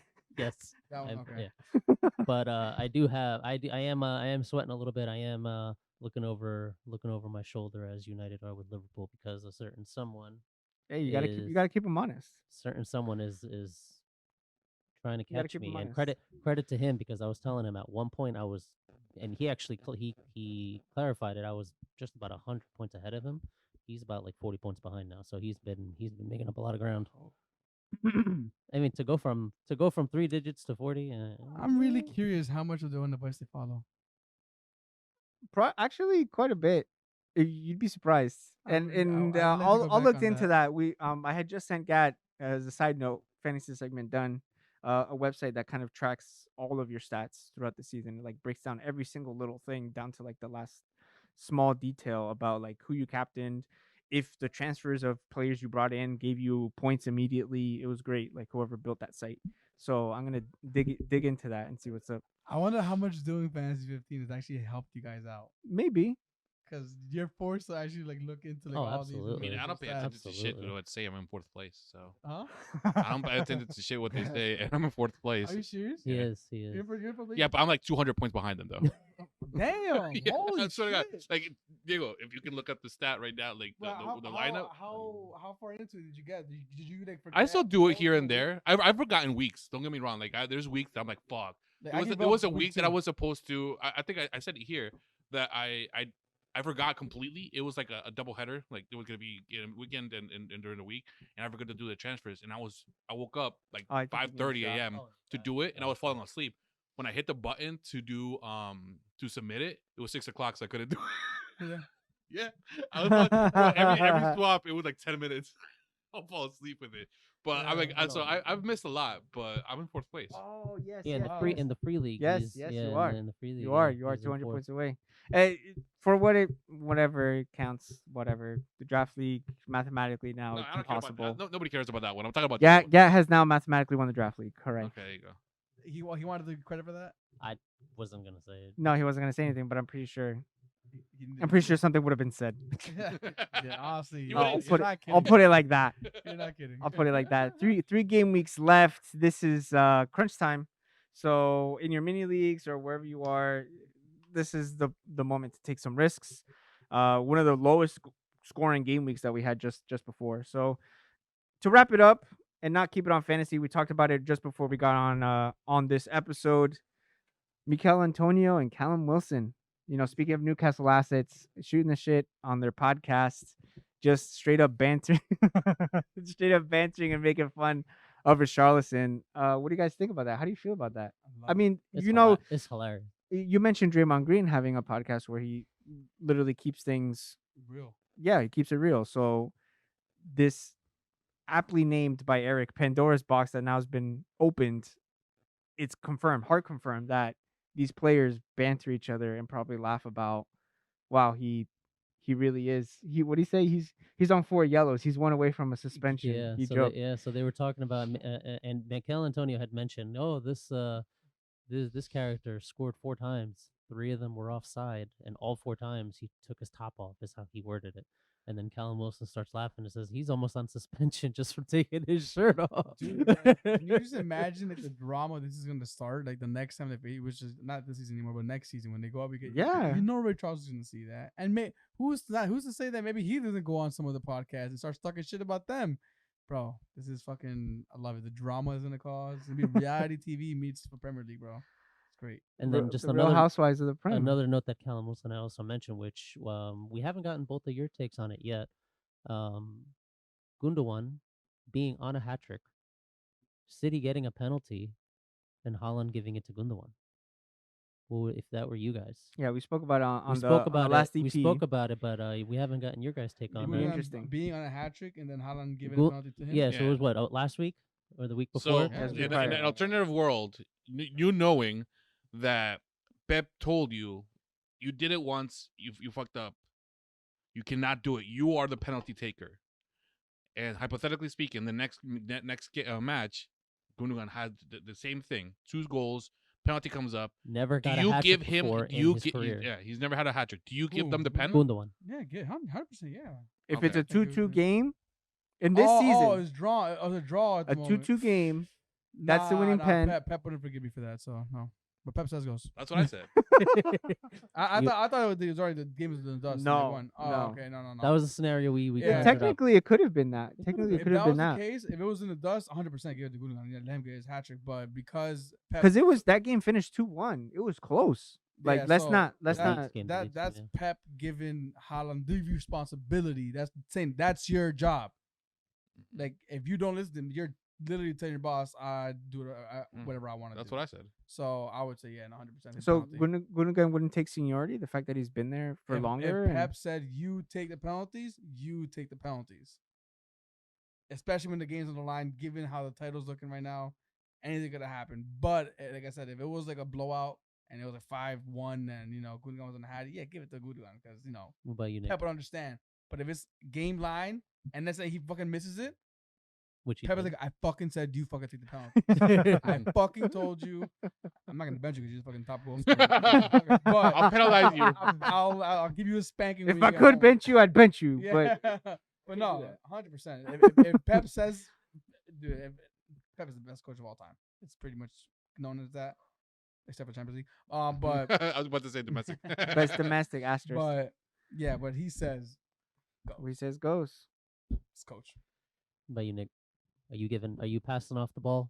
I am passing off the ball. You gotta build that team chemistry. You know, you gotta build that team chemistry. Haaland, yeah. Build what team? They have all the guys you need. Yeah. Haaland coming in, yeah, 50 goals. Who gives a shit? Whatever. Yeah, who gives? You gotta build that team chemistry, and that's how I would have done that at least. Like if I'm in Haaland's position and like Gundogan, you gotta think about it. Even if Haaland does take it and you score it, like you're kind of beefing because like I'm over here Gundogan. Well, Gundogan- Gundogan. I was like, oh motherfucker, I have like fucking whatever. I don't know how many He's goals Gundogan- professional. He He was won't like, oh help you motherfucker, understand. this motherfucker has 50 goals and I only get like 5 goals a season. It's like give me the fucking. That's why he's the That's captain. that's funny. That's why he's the captain because he understands that it's not about him. But the team, Thank you. Boom. Hey, It's a team sport. not individual goals. it's an alternate universe, Nah, man. just I a team would. goal. So you wouldn't have given it. Like I said, he if- said he if wouldn't the have. scenario On is that if scenario. we're blowing him out, then yeah, give him his hat trick. But the fact that the game line and my coach told me it's my responsibility to make sure I take the penalties. My coach told me. Wait, that. what was the score when Gundogan? 2-2. It was it no, was 2-0. it was This was the 2-0. City Leeds game, and then did Gundogan Leeds missed score? it, and then Leeds scored like Yeah. literally minutes then- Oh, after. I Yeah. still would have gave it. Oh wait a minute. No, no, no. Wait a minute. So no. We gave you the hypothetical that the next match is gonna Okay. be 2-2, This and then is if just you for what happened. yeah, Okay, that yeah, was like that- the afterwards. But yeah, in this case, Yeah. I would have given it. Oh, You it would've was given it to him 2-2. anyway. Yeah. That's so the hypothetical. the that we hypothetical conjured. Yeah, is because this what happened. happened? Yeah. What happened is that it was 2-0. Gundogan was on a hat trick, and Haaland gave him the ball. We saw on camera Guardiola literally berating him. You take it. You take the penalties. Camera caught that. So then the scenario here, just for shits and giggles, just for conversation's sake, let's say that happens again. Gundogan's on a hattie. It's a high stakes game because this was Leeds and they scored right after that. So Champions League final. okay, 2-2, and you're Haaland. This is Gundogan, someone who's been at the club way before you. Do you give him the penalty? Yeah, obviously if it's tied game or we're losing, I'm obviously gonna take it myself. I would. Haaland's better PK. I'm curious. Who said that they'll give it up? Diego. No, Diego, you're- yeah. Wait, what? if it's 2-2, Huh? if it's 2-2, I don't know what Gat said. I remember Diego. You don't saying it. remember what if I it's said? 2-2. I said No, my or- point of or- view or was tied, my too. point of view is somewhere along the lines of like that whole chemistry seniority type thing. Like this is the captain, this is the guy who obviously has been here way before me. All have how many fucking seasons Yeah, to man. get as many hat tricks as I want. And then you had also said that Gundogan's nearing the end of his time at City. Correct, Anyway, so, right. You could leave this summer. Yeah. Correct. So like, okay, I want to pay respects to the person who's built this club, who's definitely been in the trenches. He put the team on his back. I remember saying that. You remember that time that they had no fucking striker? that COVID Gundogan was season. putting in the goals every single week. Okay, I saw it as like, even if it is that scenario, because obviously it puts pressure. In a dead rubber game, like you said, 4 or 5-0, who cares? Something that matters. It's 2-2, crunch time, and I'm given the opportunity again. Gundogan's on a hat trick, get a penalty. Do I give it to him so that he can have that moment? And I was like, at least just for argument's sake, I'll be like, yeah, I'd give it to him because he's the senior player. And why not? If it's tie game, If it's a tie game. That's that's- like saying to Salah give it to fucking Milner if he's on a hattie. Do you do that? You can argue Milner's better, right? That's a back. That's actually a bad. I mean, one. yeah. A couple years ago, Bad one. you were guaranteed points because That's- Milner was that's going to a score a fair penalty. point. Yeah. That's a bad comparison. Sorry about that. But you know, Henderson, it's Henderson. like Henderson. Henderson. Yeah, exactly. There you go. Give it to Henderson. No, seniority is like listen. Respect him as in you listen to him. If you say shut the fuck up and walk away from the referee if you're arguing with him. The way I see it, man, it's either Pep never talks to me again or Gundogan never talks to me again. So, Pep, I'm sorry. like, I don't know. I just said maybe that I guess I see it more of like a sentimental type thing. Like, okay, this is a passion merchant, bro. it's a sentiment. Why not? So now just Gundogan, bro. Let me ask you guys. It's a much of a quick episode. Not Yeah. 10 o'clock. Put yourself in this like think about your own ego, how you act and whatnot. Let's say you're on Watford, right? You're in Watford. It's a championship, right? It's championship still. Okay, yeah. Let's say you're at Watford. You're chilling at Smallisar. You're up 3-0 against I don't even know the fuck is championship. Norwich. Coventry. Norwich. No, Yeah, Norwich. You're 3-0 up against Norwich, and you have 2 goals, right? You have 2 goals and penalty for Watford. Ismail Assar does not decide to give you the penalty for your hat trick. Are you taking that personal? That's Yeah. personal? Yeah. I'm sorry. Yeah. I'll be pissed. Like I thought of it that way as well. Like if I'm Gundogan, I'd be pissed off. Wait. Give me a scenario though. Is it for something? Yeah, it's like 2-0 league game. 2-0. That's different. 2-0. I mean, yeah. all right, I said 3-0. Yeah, 3-0 3-0, game. Yeah, give it to me. But if it's 2-2 is something on the line. Yeah, that's what I'm and saying. 3-0. That's different. But yeah, 3-0, 100%. I feel like I'm like, that's yo, kinda bro, fucked up. that's kinda fucked up. Seniority or not, whoever is on in that situation should get the ball. You know, so let's Yeah, say I it get you. wasn't Gundogan. Let's say it was somebody like fucking Voted. Mahrez or Foden. Mahrez. Are we making a Fuck stink about Mahrez. it? Hell no. Well, there was that pretty long time period that City were always interchanging their PK takers. Like at one point it was Yeah. Yeah, because they For missed week- like at freaking one point- 3 or At something. one Yeah. point it was Mahrez. When Aguero was there, it was Aguero. Who else? Obviously now Haaland. Yeah, Gundogan there was also there was a taking- point I think either was 2 like 5 seasons ago PK maybe where I takers. think I- maybe over the span of 3 or 4 weeks they got a penalty every single time. Yeah, It it was was a different one every five single PK. play. So how did you guys Ederson, feel I think when, Ederson was ready to take one too. when Bruno was the Oh yeah, the Ederson Oh, one. yeah. when Bruno was the official penalty take over Ronaldo? I thought it. I That's thought it fine. was fine. That's fine. Seniority, Ronaldo. That's fine. Yeah. The thing is that like at that point, if I put myself in that position, the thing is that Ronaldo being a club legend, he already did that.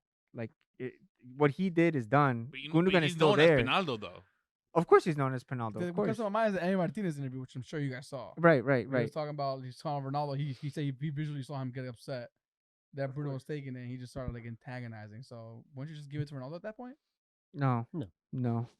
I view it. See what I happens. I view it differently because he came back. I see Gundogan as like he's cementing his legacy. It would be like It's yeah. sentimental, I'm right? too Who's I'm too Arsenal- sentimental. I who's guess Arsenal's PK taker? Is it Saka? It's been Saka, yeah. Already missed a big one. So I don't it's been know. Saka. He Yeah. missed? Mhm. Yeah, he missed did. a big one against West Ham. Oh shit! Yeah. It went- I Well- personally always thought it was gonna be Martinelli. He's But never. I don't think I've seen him take one. He's taken like one or two, not too many, but it's been mainly Saka. Well, just to bring it a little bit back, the reason why we brought this up was because on this podcast with Antonio and Callum Wilson pretty much said if it's to get my goal, to get my first goal, if this is gonna get me one goal, I'm taking it. Oh yeah, me too. So he doesn't care. But He wouldn't have cared. What scenario is he talking about though? They were Is there- just is there going. different They were scenarios? just good. No, they were just going over that instance of Haaland giving it to Gundogan and then Gundogan missed For a it. Hattie. So Wilson. So Wilson pretty much said if that was me, Oh, he's if Haaland. that was He's me, Haaland. Yeah. That's why he if doesn't that touch was him. me, even knowing that Gundogan has a chance for his first Premier League hat trick, I'm still fucking taking it because I haven't scored yet. And that's why he's on Man City. Hey, my man struggles just to stay fit, man. So I mean, Shout out to that's- Callum that's how you Wilson. mentality. That's why you're not a Man City. Fuck. Hey, Speaking whatever of- comes out, I like this multiverse of hearing current ballers banter among each other. I feel like that's fair It's- because obviously ex ballers, pundits, whatever. Yeah. Like yes, but this is like it's a different beast. It's more common here in the States. Yeah. Like But now we're seeing players, it like abroad though. yeah, of course. Yeah, now I see. 'Cause They're I just feel shooting the like shit over on there in FaceTime, Europe- whatever, recording Yeah. it and posting it online. And we It's- get, I feel like that's we got fair. a lot more like previous athletes going into like the analyst route. JJ Riddick, for example. Oh, no, when it comes Yeah, to yeah, Mhm. yeah. he's him. fucking amazing. Now we're seeing Thierry Henry, that the whole thing you guys were talking about earlier. Of course. But one thing I do want to say is that was a clear red card in the Boca Junior game. So Let's go! clear red card. Wow! Thank you. Wow. Thank you. He Because finally that's said exactly it. what I Oh, said. clearly, He finally the said leader it. player got the ball first, and then Book. So it was a pen, right? Yeah, 100%. The Booker never touched the ball. Bro, guy's life. they were arguing with That was me. literally the Matoma Spurs moment. Bro, The Thomas Spurs. I've Wow. told it so many times that they've gotten away with it, specifically like soft penalties like that, because like he did like to me it's soft pen, but it's still a pen. Pen's a Soft And it was like, well, pen. would you I don't know, because you saw what bro. happened after, right? The Ah. brawl and all that bullshit. Yeah. It was like, would you as the referee call it at that time against that rivalry? I'm like, what's the storyline behind it? Who's first place? River. Where's Boca? Mid table. I don't give a fuck. Then I'll call it. Yeah, but It's falling through. through. And that's Like, what we're if it's a pen, saying. it's a Marco's pen. a corrupt ass ref, bro. Just because the team's in first, he's gonna call it. No, but there's nothing to. They're not fighting for anything. It's just only But fighting it's for not- their it's own. not even fighting for anything. It was a foul. Yeah, exactly. Like it was. He did I'll call not it. touch the ball. His. I studs would have got been a his shin. corrupt It's- one if I didn't I mean, call it. it's pretty, because it honestly, is. yeah. There's only one angle, but the angle's pretty clear. There's a reason why. Yeah, it over didn't here take sending too me long. images like, oh look. I'm like, no, motherfucker. It looks like the River Plate player has the ball on his feet and the Yeah, other one keeps it behind. Not behind, but he got his shin though. Like he got him from front. Yeah, it was. I'm just clear surprised foul. they didn't use VAR because apparently VAR's been in Argentinian league for a while, so that was a That's controversy. the thing. I'm pretty sure it was so clear that the bar looked at. Oh yeah, it's good. Like Maybe. that's see. We argue that it takes so long. It didn't take long enough. It's like, well, what do we want? It's pretty clear. I thought it was pretty clear. If they say it's pretty clear, it's. I still consider it a soft foul, but it's a foul at the end of the day. To me, it was almost not identical, but like it was similar to what happened to Mitoma against Spurs, where he got the ball first and then got fouled right afterwards. Mhm. This is the same situation. It's just that it was just in different directions. But yeah, I mean, just because it didn't At least take he's, fucking a I'm minute glad. long. I'm glad that Eric saw it though, so that's good. Why you say there was no red card? No, they didn't. No, they wanted to call it. We They said- had mentioned before because of the position of the ref, like that was the question. Like, It was right in this front is of a him. high He stakes was right in front of game. He was right there. Yeah, of course, but like, Yeah. No, not position on the field, like just position as in like, as a No, general, atmosphere and- based off. That's when you're not playing the game. You're playing the situation. You're playing the scenario, not actually playing what the game is actually about. And that's what happens. That's the mentality. That's what a lot of players like. That's what they always say. It's one game at a time because sometimes you go into that game thinking, oh my god, there's so much going on. You're playing the situation and you're not playing the game itself. So I would. Yeah, they're basing it off the rivalry that the team has, not the game itself. Rivalry or not, it's fucking no. That's foul. 100% foul. one game at a time. That's a good way to sign it off. One game at a time. 3 games left for Arsenal. 3 games left for City. 3 games left for top 4. 3 games left for relegation. Of course, there's some teams that are making up some matches. Guys, it's good to see you back in the studio. hell yeah. Marco, thank you for taking care of everything in the background. I got you. I don't think this was recorded, but okay. Oh my God. that's 10 o'clock, but- Guys, I have to tell you, I forgot to press the record button. Oh my God. We had to do this all over again. Oh my God. Okay, hey, we've done this. I think we did it once that we had that happen. I think I saw the chat. You guys were going off about it. Oh, no. Yeah. When we Yes, started it, yes. it happened once. We're That like the, halfway through, and then we're like, oh fuck, we gotta like do it all over. yeah. again. Well, this one was one good shot. Nico, good to have you back. Thank you. I appreciate Eric, it. good to have you back. Good to be back. Oh, we're here. Want to finish out the season, boys. So I'll tell you, we're here. We're queer. Sorry. just to remind you, as always, like, comment, subscribe underneath. We want to hear from you. We've been calling out for Chelsea fans. They're still not here. We've been calling out for City fans. we Don't have- forget- we have a yeah, Chelsea- we have. Oh yeah, we have a We have Chelsea a fan now. Chelsea fan. I'm on Chelsea, boy. It's This been- weekend, Everton. But I'm on Chelsea. This weekend, Everton. Hey, it took so long that we have a pseudo Chelsea fan, but we're the bench warmers. This is the bench with a voice, where the bench is always warm. All day, bro. Peace. Bye, everyone.